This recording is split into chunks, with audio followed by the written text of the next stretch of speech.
She thought adopting a cat would bring them closer together as a couple.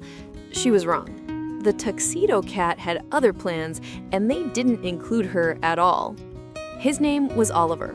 Black and white fur, perfectly split down the middle like he was dressed for a formal event he never attended. When they first brought him home from the shelter, she imagined cozy evenings with him curled in her lap, soft purring filling their small apartment. She pictured herself as the one he'd run to when he was scared, the one whose scent meant safety. But Oliver looked at her boyfriend, Marcus, and made his choice in less than 5 seconds. It wasn't gradual, it wasn't subtle. The moment Marcus sat down on the couch that first evening, Oliver leaped onto his chest, pressed his little black nose against Marcus's chin, and started purring so loud it sounded like a tiny motor. His golden green eyes locked onto Marcus's face with an intensity that felt almost human. She stood there, cat carrier still in her hand, watching her dream dissolve in real time. "I think he likes you," she said, trying to laugh it off. Marcus grinned, already scratching behind Oliver's ears. "He's got good taste." She didn't know it then, but that would become their dynamic. Forever. The next morning proved it wasn't a fluke. Oliver ignored his food bowl until Marcus walked into the kitchen. He wouldn't play with his toys unless Marcus was the one dangling the feather wand. When she tried to pick him up, he'd tolerate it for maybe 10 seconds before squirming free and trotting straight back to Marcus. It was like she was his landlord and Marcus was his entire world. "Oliver, come here, baby," she'd call from across the room, shaking the treat bag. The cat wouldn't even turn his head, but Marcus could whisper his name once and Oliver would come running like his life depended on it. At first, it stung. She was the one who'd pushed for getting a cat. She'd done all the research, filled out the adoption papers, bought the litter box and the fancy food. Marcus had been neutral about the whole thing, saying, "Sure, why not, if it makes you happy." And now here he was, chosen by a creature that apparently had psychic abilities to detect who would spoil him the most. Week 3 was when things got ridiculous. Oliver started sleeping exclusively on Marcus's pillow, wedged between his head and the headboard. If Marcus got up in the middle of the night, Oliver would follow him to the bathroom and sit outside the door waiting.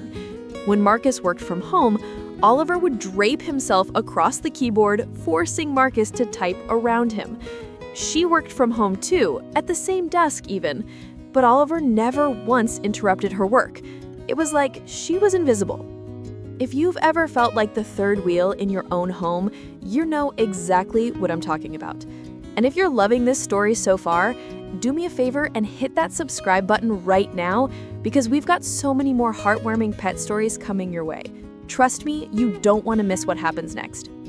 She started testing theories. Maybe Oliver just liked men better. But when her brother visited, Oliver hissed at him. Maybe he liked people who fed him. She took over feeding duties for 2 weeks straight. Oliver still ran to Marcus first every single time.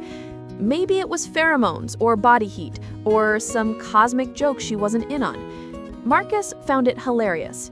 "It's not my fault I'm irresistible," he'd say, while Oliver kneaded his stomach and drooled on his shirt. "You don't even try. You don't call him cute names, you don't buy him toys, you barely acknowledge him half the time." "Exactly," Marcus said, grinning.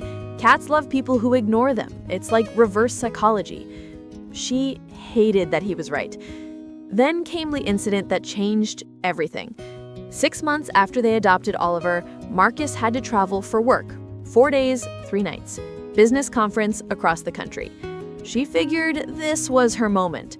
With Marcus gone, Oliver would have no choice but to bond with her. She bought premium tuna, new toys, even catnip that cost more than her lunch. The first night, Oliver sat by the door and cried. Not meowed, cried. Long, mournful yowls that sounded like he was mourning the loss of a family member. She tried everything. She offered treats, turned on his favorite bird videos, even sprayed Marcus's cologne on a blanket. Nothing worked. Oliver just stared at the door, waiting. By night 2, he stopped eating. She called the vet, panicked. "Is this normal? Can cats die from missing someone?" The vet assured her it was behavioral, not medical, but recommended she FaceTime Marcus so Oliver could see him. She felt ridiculous setting up her phone so a cat could video chat with her boyfriend, but she did it anyway. The second Marcus's face appeared on the screen, Oliver's ears perked up. He patted closer, sniffed the phone, and then sat directly in front of it for the entire 10-minute call. When it ended, he meowed once, sadly, and walked away. She sat on the floor, feeling something shift inside her.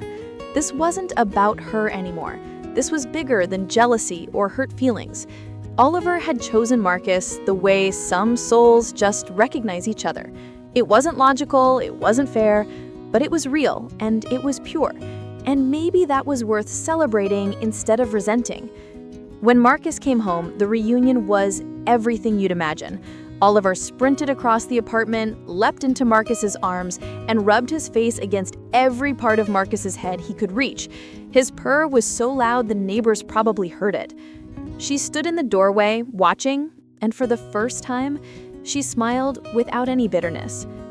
"He really missed you," she said. Marcus looked at her, Oliver still clinging to his shoulder. "I missed him too." That night, as they lay in bed with Oliver sprawled across Marcus's chest, she reached over and scratched behind the cat's ears. Oliver didn't pull away. He didn't run. He just blinked slowly at her one time, which in cat language means, "I trust you." It wasn't the relationship she had imagined, but maybe that was okay. Maybe love doesn't always look like what we expect. Maybe sometimes it looks like a tuxedo cat who knows exactly who he belongs to, and a person learning to find joy in someone else's happiness. Oliver is still Marcus's cat. That hasn't changed, but she's learned to appreciate the little moments he offers her. A head bump in the morning, a slow blink from across the room, the way he sits near her when she's sad, even if he doesn't climb into her lap. They're small things, but they're hers, and they mean something. Some bonds are immediate, some take time, and some never fully form the way you hoped. But there's a strange beauty in watching love exist between two beings, even when you're not the center of it. It teaches you that the heart has room for many kinds of relationships, and not all of them need to include you to be meaningful. She still jokes that Marcus stole her cat, but deep down, she knows the truth. Oliver was never hers to begin with. He was always exactly where he belonged. What about you? Does your cat have a favorite person who isn't you? Or maybe you're the chosen one and someone else in your house is feeling left out. Drop a comment and let me know. I'd love to hear I'm not alone in this. And if you're here for more heartwarming, slightly chaotic pet stories that hit a little too close to home, hit that subscribe button because trust me, this is just the beginning.